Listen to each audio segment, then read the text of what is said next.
Online is your ag information station. Listen by tuning in on air or online and listen to WTIM Ag Podcasts anytime. Your information station, WTIM. Welcome into WTIM, your information station. Time now for the WTIM Pana Morning Show. It's brought to you by our title sponsor, People's Bank and Trust, where they put people first. And Pizza Man, Noren's Hardware, Your Pana Save a Lot, Whiskey Bills, Saloon and Liquor Emporium, the City of Pana, and Locked and Loaded Limited. On the phone line now, we have Pana Police Chief Daniel Bland. How are you doing today, sir?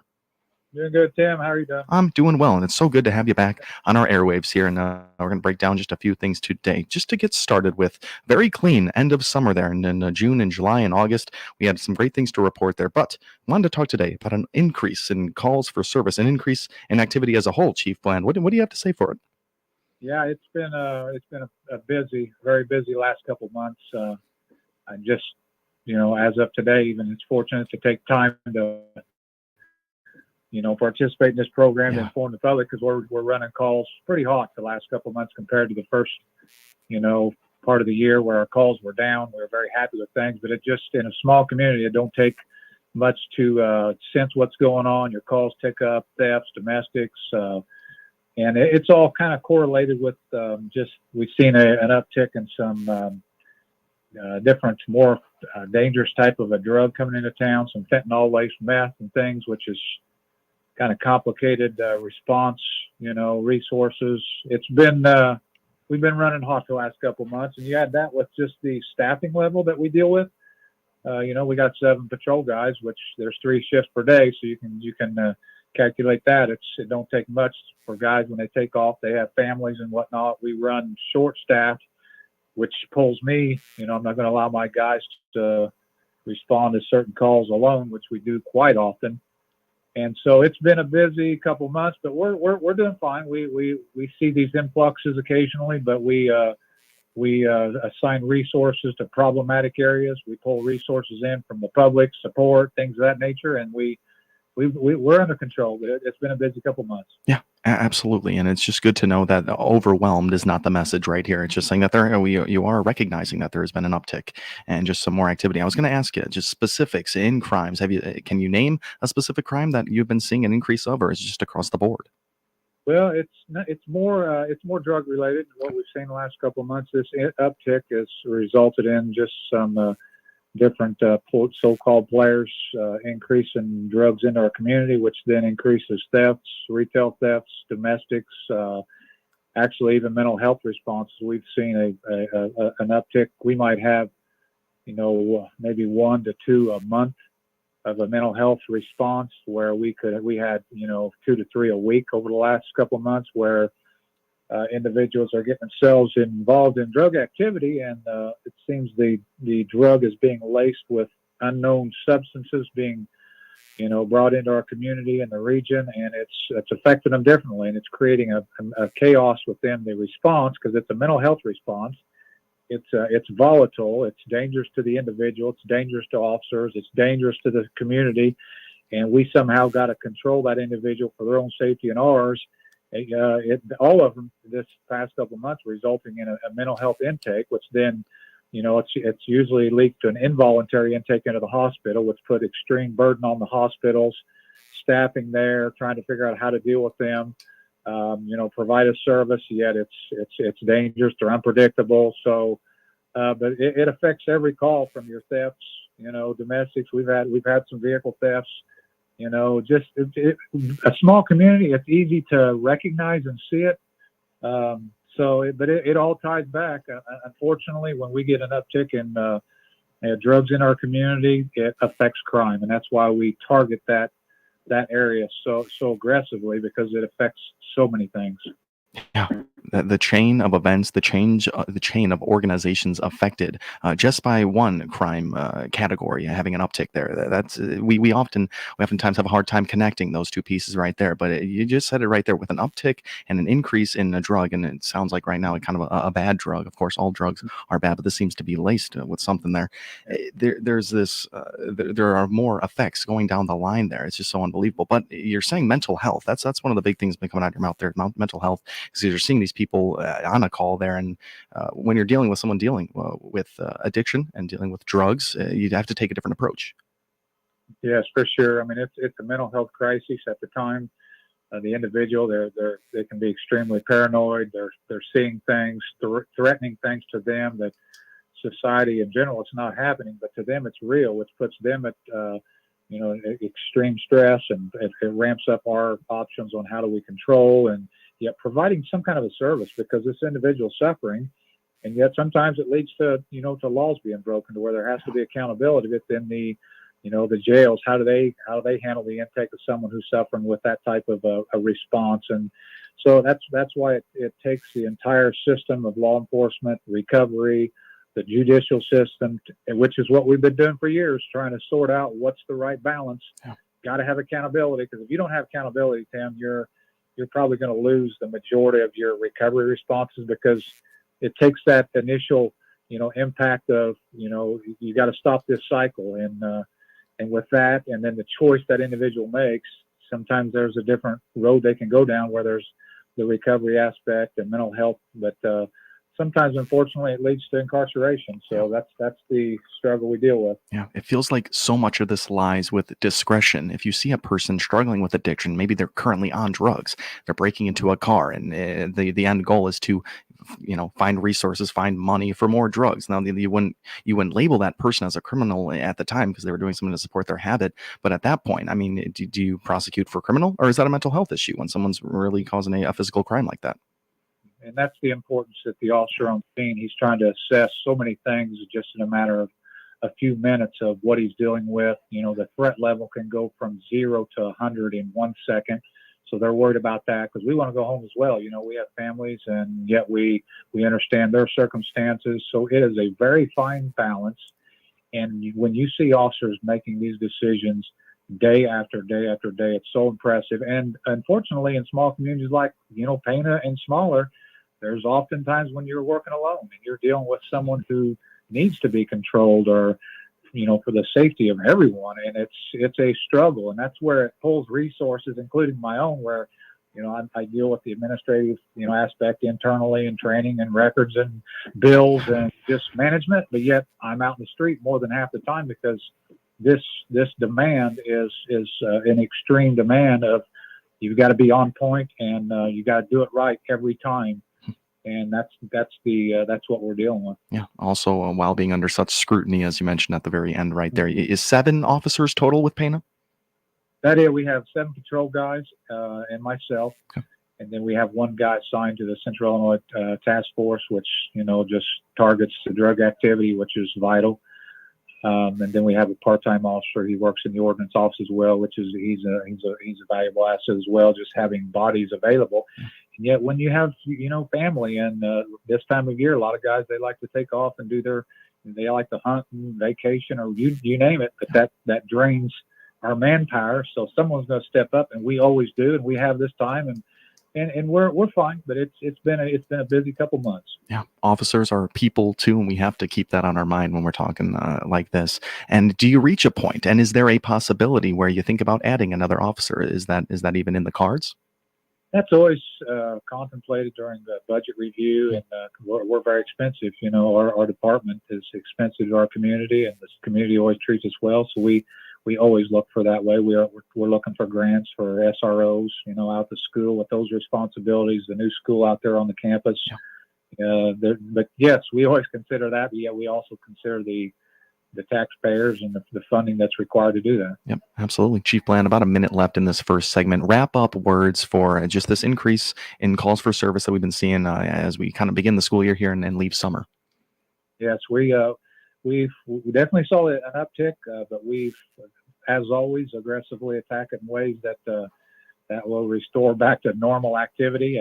Usually, when we're talking the drug activity, we'll put pressure in those areas, but yet we it takes a team, a community to do this. We've had tremendous support, resources, just information provided by the community. They've done a tremendous job as well, because when you're out there trying to work a case, a burglary, a theft, reviewing surveillance and intel, it takes citizens as always, supporting us with information and stepping forward, and that's been a big benefit as well, addressing these issues. But we're doing fine. Just it's one of those stages we went through, as we've time to do. Yeah, absolutely. And like you're saying there, it takes a village. I'm so happy to hear citizens are stepping up where they can. On the phone line now, we have Pana Police Chief Daniel Bland filling us all in, and you're listening to the WTIM Pana Morning Show. It's brought to you by our title sponsor, People's Bank and Trust, where they put people first, along with Pizza Man, Noren's Hardware, Your Pana Save a Lot, Whiskey Bills, Saloon and Liquor Emporium, the City of Pana, and Locked and Loaded. Limited, more topics to cover with Chief Daniel Bland when we come back. You're listening to WTIM, your information station. Your information station, WTIM. Save a lot on all your tasty favorites this week at your locally owned Pana Save a Lot. Tim and Eric here with the deals. Bone-in assorted pork loin chops, $1.69 a pound. New crop 3-pound bags of Michigan apples, only 2 for $5. USDA inspected boneless ribeye steaks, $6.99 a pound. USDA choice boneless arm roast, $4.49 a pound. Beefsteak tomatoes, $1.29 a pound. Fresh broccoli or cauliflower, your choice, 2 for $5. And Swaggerty sausage patties, only $9.99. These prices are good through Tuesday, November 5th at your locally owned Pana Save a Lot. Hope to see you soon. Noren's Hardware is a local family-owned store offering a wide selection of quality hardware supplies at competitive prices. Whether you need plumbing supplies or electrical supplies, you're sure to find what you need at Noren's Hardware Store, including ice melt, shovels, gloves, heat tape, pipe insulation, portable heaters, and propane to get ready for the winter months. Our staff is committed to providing outstanding customer service and is ready to assist you. Visit our store at 55 Main Street in Pana today. I'm Will Perkins, President and CEO of the Taylorville Community Credit Union. TCCU is proud to be the exclusive sponsor of the Miller Media Group Community Spotlight, allowing a different nonprofit organization to be highlighted on WTIM, WMKR, and WRAN each month. Hi, I'm Denise Evans, coordinator of the Safe Passage program. We work with all ages with alcohol or drug issues.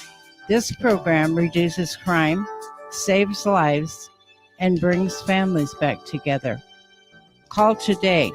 We are located in the Taylorville Police Department, 217-777-0080. We are waiting to help you.